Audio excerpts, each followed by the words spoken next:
G'day. This is Charlie, and I'm coming to you today with your daily dose of business tech inspiration. Topic number 276. We're going to talk about the role of a website sitemap and why it's important. Now, I have actually had a couple of goes at this video, I've got to say, so if I'm laughing, it's because I keep muffing it up.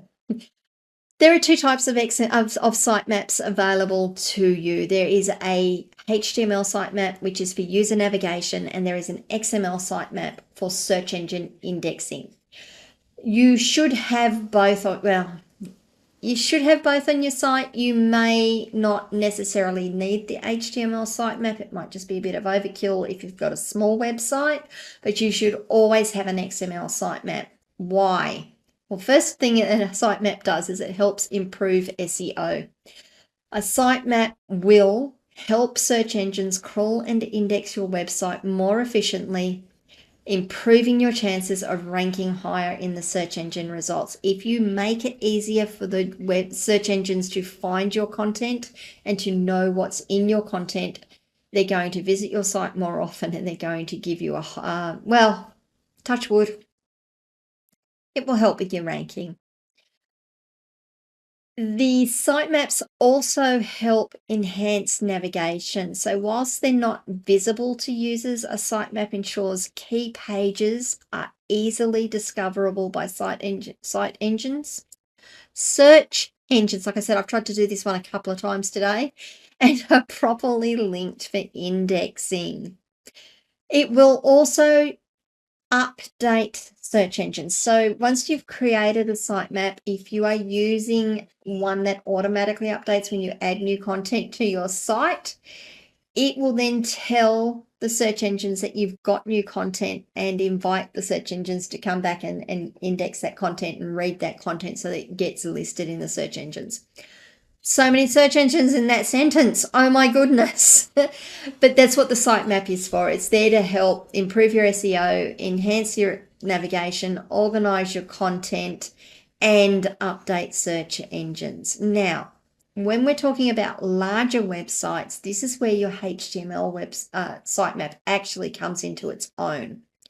For larger websites with complex structures, a sitemap ensures that deep linked pages, so when we're talking about deep linked pages, if you go back to my earlier podcasts, the ones that I've done, probably, I think it's only in the last week, I have spoken about navigation and the fact that your navigation shouldn't be more than three clicks deep or 3 links deep, because you lose a visitor after three clicks. Basically 3 clicks, they're gone.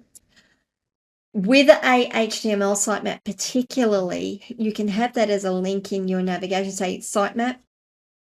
People can go to it. They can see the headlines or the titles of every page, and they can say, oh, that's the page I'm looking for, and click on it. So if you've got big sites that have got lots of pages on it, a sitemap can be an absolute godsend when you're trying to organize content and give a visual representation of what people can find and where they can find it on your site.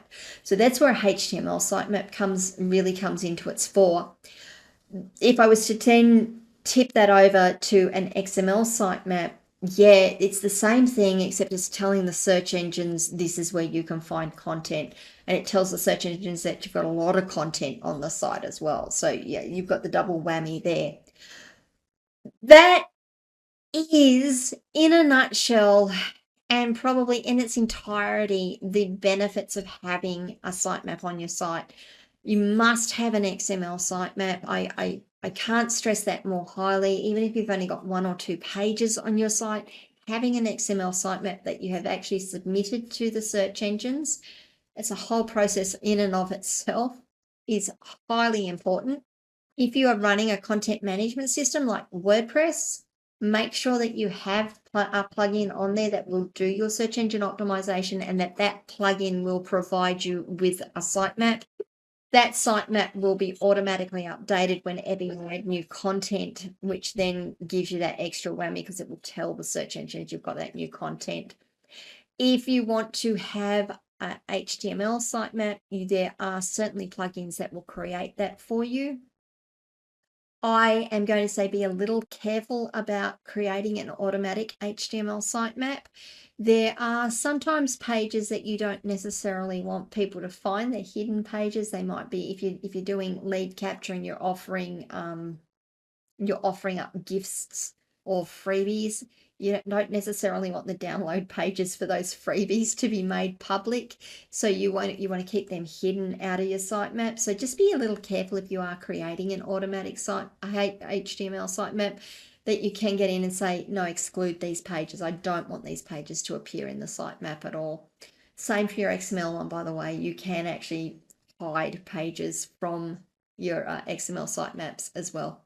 If you can do that using the settings within your search engine optimization plugin. Sorry, I rambled a little bit on that one. Like I said, I've tried to do this one a couple of times today. It's getting a bit late and I've done quite a few videos today.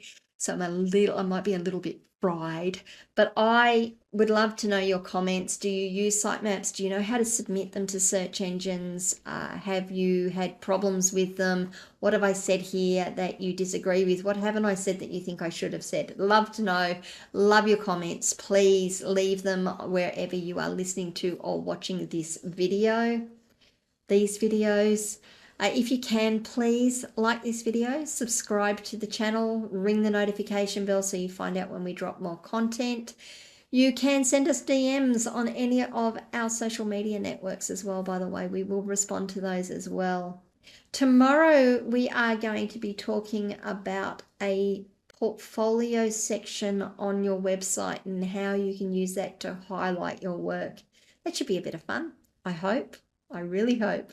I'll talk to you all tomorrow, guys, and have a fantastic day in the meantime. Bye.